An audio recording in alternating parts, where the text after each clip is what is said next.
सूर्य हमारे सौरमंडल का केंद्र, ऊर्जा और जीवन का स्रोत है। यह विशाल अग्निपिंड हर सेकंड लाखों टन ऊर्जा अंतरिक्ष में भेजता है, जो पृथ्वी तक पहुंचकर जीवन को संभव बनाती है। इसकी किरणें न केवल पौधों को भोजन बनाने में मदद करती हैं, बल्कि पृथ्वी के वातावरण को भी संतुलित रखती हैं। सूर्य की ऊर्जा से मौसम बनते हैं, महासागरीय धाराएं चलती हैं और हमारे शरीर को आवश्यक विटामिन डी भी मिलता है। सूर्य के बिना पृथ्वी पर जीवन की कल्पना भी असंभव है। पृथ्वी पर हर जीव प्रत्यक्ष या अप्रत्यक्ष रूप से अपनी ऊर्जा के लिए सूर्य पर निर्भर है। चाहे वह विशालकाय हाथी हो या एक नन्हा पौधा, सभी की जीवन रेखा सूर्य से जुड़ी है। यह हमारे लिए सिर्फ एक तारा नहीं, बल्कि जीवनदाता है, जो हर दिन हमें ऊर्जा, प्रकाश और गर्मी देता है। रात के आकाश में दिखने वाले अनगिनत तारे, जिनमें से कई सूर्य से बड़े और चमकीले हैं, हमें ब्रह्मांड की विशालता का एहसास कराते हैं। ये तारे हमें यह समझाते हैं कि सूर्य भी अरबों तारों में से एक साधारण तारा है, लेकिन हमारे लिए इसका महत्व सबसे अधिक है। सूर्य का अध्ययन हमें न केवल हमारे सौरमंडल, बल्कि तारों के जन्म, जीवन और मृत्यु के रहस्यों को जानने का अवसर देता है। इससे हम ब्रह्मांड के अन्य तारों के जीवन और मृत्यु को समझ सकते हैं और यह जान सकते हैं कि हमारा स्थान इस विशाल ब्रह्मांड में कहाँ है। सदियों से सभ्यताओं ने सूर्य को देवता माना है, उसकी पूजा की है और उसके महत्व को अपने जीवन में जगह दी है। आज भी सूर्योदय और सूर्यास्त हमें प्रेरणा देते हैं और जीवन के चक्र की याद दिलाते हैं।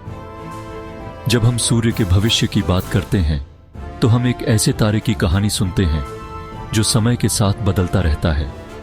हम उस शक्ति के भविष्य की चर्चा कर रहे होते हैं जो हमारे अस्तित्व के हर पहलू से जुड़ी है और जिसका प्रभाव हर दिन हमारे जीवन में महसूस होता है। इस यात्रा में हम सूर्य के जन्म, जीवन और अंत की कहानी को विज्ञान की मदद से सरल भाषा में समझेंगे और जानेंगे कि यह तारा हमारे लिए कितना अनमोल है। ब्रह्मांड में तारों का जन्म विशाल गैस और धूल के बादलों, जिन्हें नेबुला कहते हैं, में होता है। ये बादल इतने बड़े होते हैं कि प्रकाश को भी पार करने में सालों लग जाते हैं। जब नेबुला के किसी हिस्से में घनत्व बढ़ता है, तो गुरुत्वाकर्षण बल गैस और धूल को एक जगह इकट्ठा करने लगता है। यह झुंड धीरे धीरे एक घूमते हुए गोले यानी प्रोटोस्टार का रूप ले लेता है। प्रोटोस्टार की चमक गुरुत्वाकर्षण के दबाव से आती है, न कि संलयन से। जैसे जैसे केंद्र गर्म होता है, एक जादुई प्रक्रिया, नाभिकीय संलयन, शुरू होती है। हाइड्रोजन के परमाणु मिलकर हीलियम बनाते हैं और भारी मात्रा में ऊर्जा उत्पन्न करते हैं। संलयन शुरू होते ही प्रोटोस्टार एक सच्चे तारे में बदल जाता है। ऊर्जा का दबाव और गुरुत्वाकर्षण संतुलन में आ जाते हैं। यही वह स्थिर अवस्था है जिसे मुख्य अनुक्रम कहते हैं। हमारा सूर्य भी इसी चरण में है। लगभग 4.6 अरब साल पहले मिल्की वे के एक कोने में एक विशाल आणविक बादल था, जो अंतरिक्ष के अंधेरे में छिपा हुआ था। इसी बादल में हमारे सौर मंडल का भविष्य छिपा था और इसमें अनगिनत अणु, धूल और गैस के कण तैर रहे थे। एक दिन पास में हुए एक सुपरनोवा विस्फोट के झटके से इस बादल का एक हिस्सा अचानक सिकुड़ने लगा और गुरुत्वाकर्षण की ताकत ने उसे एक घूमते हुए केंद्र की ओर खींचना शुरू कर दिया, जिससे बादल के भीतर हलचल मच गई। यह बादल धीरे धीरे छपटा होकर एक विशाल सौर नेबुला में बदल गया, जिसके केंद्र में एक चमकदार प्रोटोसूर्य बनने लगा, जो ऊर्जा से भरपूर था। प्रोटोसूर्य के चारों ओर धूल और गैस के कण आपस में टकराकर छोटे छोटे ग्रहाणु बनाने लगे, जो आगे चलकर ग्रहों का रूप लेंगे। प्रोटोसूर्य लगातार बड़ा और गर्म होता गया और उसकी चमक बढ़ती चली गई।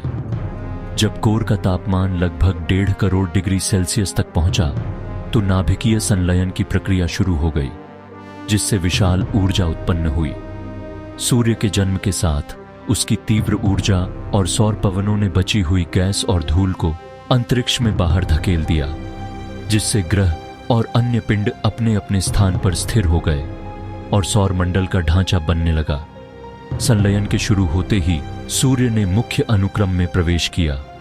अब वह एक स्थिर चमकदार तारा बन चुका था जो अरबों वर्षों तक ऊर्जा देता रहेगा। आज भी सूर्य हर सेकंड करोड़ों टन हाइड्रोजन को हीलियम में बदल रहा है और उसकी सतह पर लगातार ऊर्जा का विस्फोट होता रहता है। सूर्य के पास अभी भी अरबों वर्षों का ईंधन है और वह हमारे सौर मंडल को जीवन और ऊर्जा देता रहेगा। आज सूर्य अपने जीवन के मध्य में है, एक पीला बौना तारा जो मुख्य अनुक्रम के सबसे स्थिर चरण में है। सूर्य की संरचना प्याज की तरह परतदार है। कोर, विकिरण क्षेत्र, संवहन क्षेत्र और सतह प्रकाश मंडल। कोर में नाभिकीय संलयन होता है जिससे ऊर्जा बाहर की ओर जाती है। सूर्य की सतह पर सौर कलंक और ज्वालाएं चुंबकीय गड़बड़ी के कारण बनती है जो कभी कभी पृथ्वी पर असर डालती हैं। हर सेकंड लाखों टन हाइड्रोजन हीलियम में बदलता है जिससे कोर में हीलियम जमा होता जाता है। जैसे जैसे कोर में हीलियम बढ़ेगा, सूर्य का बाहरी आवरण धीरे धीरे फैलना शुरू करेगा। यह धीमी प्रक्रिया सूर्य के भविष्य में आने वाले विशाल परिवर्तनों की शुरुआत है। 5 अरब साल बाद सूर्य के कोर में हाइड्रोजन लगभग खत्म हो जाएगा, संलयन धीमा पड़ जाएगा और गुरुत्वाकर्षण हावी हो जाएगा। हीलियम कोर सिकुड़कर और गर्म होगा जिससे कोर के चारों ओर हाइड्रोजन की पतली परत में संलयन शुरू होगा। इसे शेल हाइड्रोजन बर्निंग कहते हैं। इस अतिरिक्त ऊर्जा से सूर्य की बाहरी परतें फूलने लगेंगी और वह उपदानव बनने लगेगा। सतह का तापमान कम होगा, रंग लाल होने लगेगा, लेकिन आकार और चमक बढ़ जाएगी। यह परिवर्तन पृथ्वी के लिए विनाशकारी होगा। महासागर उबलेंगे, जीवन असंभव हो जाएगा। पृथ्वी एक निर्जन झुलसा हुआ गोला बन जाएगी। बहुत पहले ही जीवन समाप्त हो जाएगा। मानवता को यदि वह बची रही तो नया घर खोजना होगा। यह सौर मंडल का दुखद अध्याय होगा।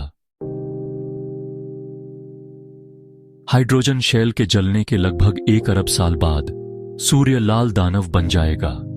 कोर में हीलियम का संलयन शुरू होगा। ट्रिपल अल्फा प्रक्रिया। सूर्य का आकार आज से लगभग 200 गुना बड़ा हो जाएगा। बुध और शुक्र को निगल जाएगा और पृथ्वी का भाग्य भी अधर में रहेगा। लाल दानव के रूप में सूर्य अस्थिर रहेगा, उसकी सतह धड़कती रहेगी और शक्तिशाली सौर हवाएं द्रव्यमान को अंतरिक्ष में उड़ा देंगी। इस चरण में सूर्य अपने द्रव्यमान का 1/3 हिस्सा खो देगा जो गैस और धूल के बादल के रूप में फैल जाएगा। यह चरण खगोलीय पैमाने पर बहुत छोटा होगा, कुछ करोड़ साल ही चलेगा। अंततः कोर में हीलियम भी खत्म हो जाएगा और सूर्य कार्बन और ऑक्सीजन की निष्क्रिय गेंद बन जाएगा। अब सूर्य का अंत निकट है। वह अपने अंतिम शांत स्वरूप की ओर बढ़ेगा। सूर्य के लाल दानव बनने पर बुध और शुक्र सबसे पहले निगल लिए जाएंगे। उनका अस्तित्व समाप्त हो जाएगा। पृथ्वी का भविष्य अनिश्चित है। या तो वह भी निगल ली जाएगी या सूर्य के द्रव्यमान के कम होने से उसकी कक्षा बाहर की ओर खिसक सकती है। चाहे पृथ्वी बच जाए, वह रहने योग्य नहीं रहेगी। वायुमंडल और महासागर नष्ट हो चुके होंगे। सतह पिघली हुई चट्टान का समुद्र बन जाएगी। जीवन असंभव होगा। मानवता को बहुत पहले ही सौर मंडल के बाहरी हिस्सों या अन्य तारों की ओर जाना होगा। बाहरी ग्रह बृहस्पति, शनि, यूरेनस, नेपच्यून सुरक्षित रहेंगे और उनके बर्फीले चंद्रमाओं पर जीवन की नई संभावनाएं बन सकती हैं। कुछ समय के लिए सौर मंडल का रहने योग्य क्षेत्र बाहरी ग्रहों की ओर खिसक जाएगा। एक नई विडंबना। जब कोर में हीलियम भी खत्म हो जाएगा, सूर्य की बाहरी परतें अंतरिक्ष में फैल जाएंगी।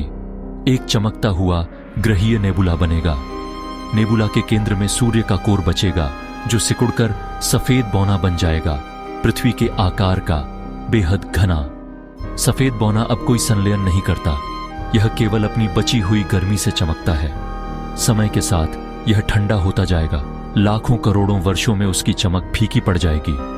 अंततः सूर्य एक काला बौना बन जाएगा, एक ठंडा, अंधेरा और मृत पिंड। सूर्य द्वारा छोड़ा गया ग्रहीय नेबुला धीरे धीरे अंतरिक्ष में विलीन हो जाएगा।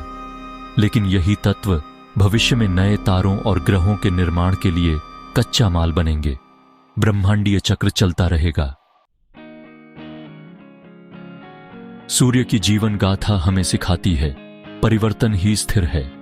हर क्षण सूर्य अपने भीतर ऊर्जा का निर्माण करता है, जिससे जीवन संभव होता है। यह निरंतर परिवर्तन ब्रह्मांड के हर हिस्से में चलता रहता है। तारे जन्मते हैं, चमकते हैं और फिर अपनी सामग्री को वापस अंतरिक्ष में बिखेर देते हैं। इन विस्फोटों से नए ग्रह, नए तारे और जीवन के लिए जरूरी तत्व बनते हैं। हम और हमारी पृथ्वी भी उन्हीं तत्वों से बने हैं जो कभी तारों में बने थे। हम सचमुच तारों की धूल हैं। हमारे शरीर में मौजूद हर परमाणु कभी किसी तारे का हिस्सा था। सूर्य का भविष्य हमें अपने भविष्य के बारे में सोचने पर मजबूर करता है। पृथ्वी हमेशा के लिए सुरक्षित नहीं है। एक दिन सूर्य का विस्तार हमारी दुनिया को बदल देगा। मानवता को विज्ञान और प्रौद्योगिकी के सहारे एक दिन शायद नए ग्रहों पर बसने की क्षमता विकसित करनी होगी। यह यात्रा हमारी जिज्ञासा और साहस का प्रमाण होगी। सूर्य की कहानी हमें विनम्रता भी सिखाती है। हमारी सभ्यता ब्रह्मांड के पैमाने पर एक पल जितनी है। हम जितना भी आगे बढ़ें, हमें अपनी सीमाओं को समझना चाहिए। हमें अपने मतभेद भुलाकर पृथ्वी की रक्षा करनी चाहिए। जब तक हम यहाँ हैं, एकजुट होकर ही हम अपने ग्रह को सुरक्षित रख सकते हैं।